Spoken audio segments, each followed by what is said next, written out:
ತಿರುವಿನ ಯೋಜನೆಯನ್ನ ಕೇಂದ್ರ ಮತ್ತು ರಾಜ್ಯ ಸರ್ಕಾರ ತೆಗೆದುಕೊಳ್ಳೋಕೆ ಹೊರಟಿದೆ. ಈ ಕುರಿತಂತೆ ಪರಿಸರ ಹೋರಾಟಗಾರರಾದ ಅನಂತ್ ಹೆಗ್ಡೆ ಆಶೀಶ್ ಸರ್ ಅವರನ್ನ ಮಾತನಾಡ್ಸೋಣ. ಸರ್ ನಮಸ್ಕಾರ.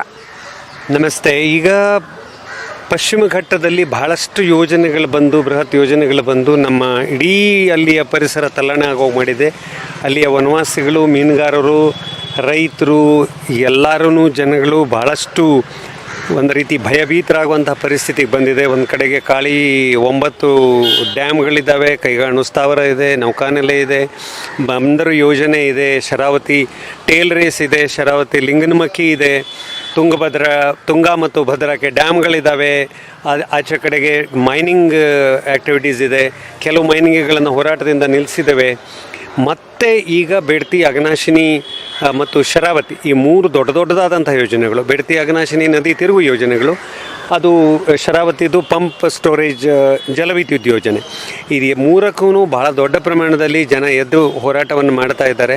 ಜನಪ್ರತಿನಿಧಿಗಳು ಉತ್ತರ ಕನ್ನಡದಲ್ಲಿ ಈಗ ಈ ಬೇಡ್ತಿ ಅಘನಾಶಿನಿ ವಿರುದ್ಧ ಬೆಂಬಲ ನೀಡಿದ್ದಾರೆ. ಈಗಾಗಲೇ ಇದ್ರ ಬಗ್ಗೆ ರಾಜ್ಯದ ಮುಖ್ಯಮಂತ್ರಿಗಳಿಗೂ ಮನವಿ ಕೊಟ್ಟಿದ್ದೀವಿ. ಭಾಳ ದೊಡ್ಡದಾದಂಥ ಹೋರಾಟಗಳು ಸ್ಥಾನಿಕವಾಗಿ ಮಾಡ್ತಾ ಇದ್ದಾರೆ. ಪ್ಲಸ್ ಈಗ ಭಾರತೀಯ ವಿದ್ಯಾಭವನದಲ್ಲಿ 13ನೇ ತಾರೀಕು ನಾಡಿದ್ದು ಡಿಸೆಂಬರು ಭಾಳ ದೊಡ್ಡದಾದಂತಹ ಒಂದು ಜನಜಾಗೃತಿ ಸಭೆ ಇದೆ.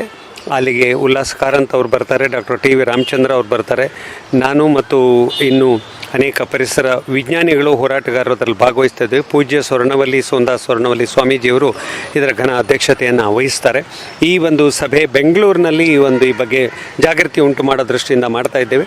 ನೆಕ್ಸ್ಟ್ ಜನವರಿ 11ನೇ ತಾರೀಕಿನ ದಿವಸ ಶಿರ್ಸಿನಲ್ಲಿ ಭಾಳ ದೊಡ್ಡದಾದಂಥ ಪಶ್ಚಿಮ ಘಟ್ಟ ಉಳಿಸಿ ಮತ್ತು ಬೇಡ್ತಿ ಅಘನಾಶಿನಿ ನದಿ ತಿರುವು ಯೋಜನೆಗಳನ್ನು ಕೈ ಬಿಡಬೇಕು ಅಂತ ಭಾಳ ದೊಡ್ಡದಾದಂಥ ಜನಸಮಾವೇಶ ನಡೀತಾ ಇದೆ. ಸರ್, ತಾವು ಹೇಳ್ತಾ ಇದ್ರಿ ಈಗ ಎತ್ತಿನಹೊಳೆ ಪ್ರಾಜೆಕ್ಟ್ ಫೇಲ್ಯೂರ್ ಆಗಿದೆ ಅಂತ ಹೇಳಿ, ಆದರೂ ಸಹ ಇನ್ನೊಂದು ಯೋಜನೆ ಕೈಗೊಳ್ಳೋಕೆ ಈಗ ನೀವು ಅವ್ರನ್ನ ಟೆಕ್ನಿಕಲಿ ಹೇಗೆ ಮಣಿಸ್ತೀರಾ? ಈಗಾಗಲೇ ಅದು ಫೇಲ್ಯೂರ್ ಆಗಿದ್ದರಿಂದನೇ ನಮಗೊಂದು ಪಾಠ ಆಗಿದೆ, ಇಡೀ ಜಗತ್ತಿಗೆ ಗೊತ್ತಾಗಿದೆ ಈ ದೊಡ್ಡದೊಂದು ಫೇಲ್ಯೂರ್. ಅದು ಶುರು ಮಾಡೋದಕ್ಕಿಂತ ಮೊದಲೇ ನಾವು 2010-11ರಲ್ಲೇ ಅವರಿಗೆ ಸರ್ಕಾರದಲ್ಲಿ ಹೇಳಿದ್ವಿ. ಅವರಿಗೆ ನಾವು ಪಶ್ಚಿಮ ಘಟ್ಟ ಕಾರ್ಯಪಡೆ ಅಂತ ಹೇಳಿದ್ವಿ, ಜೀವ ವೈವಿಧ್ಯ ಮಂಡಳಿಯಿಂದನೂ ಕೂಡ ಹೇಳಿದ್ವಿ, ಮತ್ತು ಸರ್ಕಾರನೇ ಇದ್ದು ಉತ್ತರ ಕನ್ನಡ ಜಿಲ್ಲೆಯ ಕ್ಯಾರಿಂಗ್ ಕೆಪಾಸಿಟಿ ಸ್ಟಡಿ ಮಾಡಿದ್ದಾರೆ.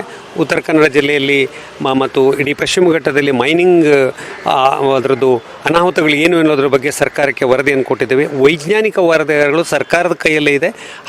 ಆದರೂ ಕೂಡ ಈ ರೀತಿಯ ಬೃಹತ್ ಯೋಜನೆಗಳನ್ನು ತೆಗೆದುಕೊಂಡು ಬರ್ತಾ ಇದ್ದಾರೆ.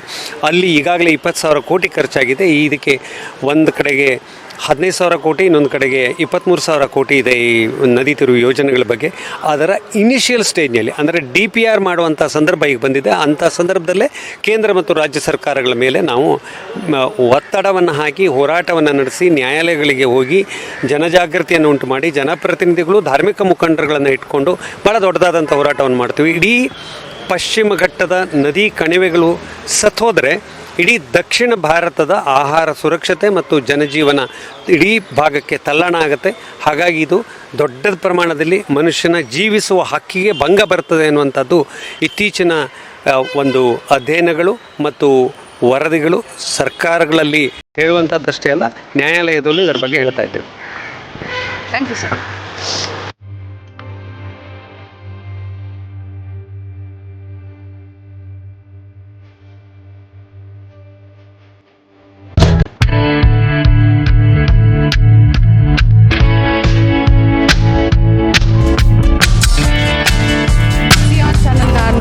ಸಬ್ಸ್ಕ್ರೈಬ್ ಆಗಿ, ಲೈಕ್ ಮಾಡಿ, ಶೇರ್ ಮಾಡಿ. ಮುಕ್ತ ಪತ್ರಿಕೋದ್ಯಮವನ್ನು ಬೆಂಬಲಿಸಿ.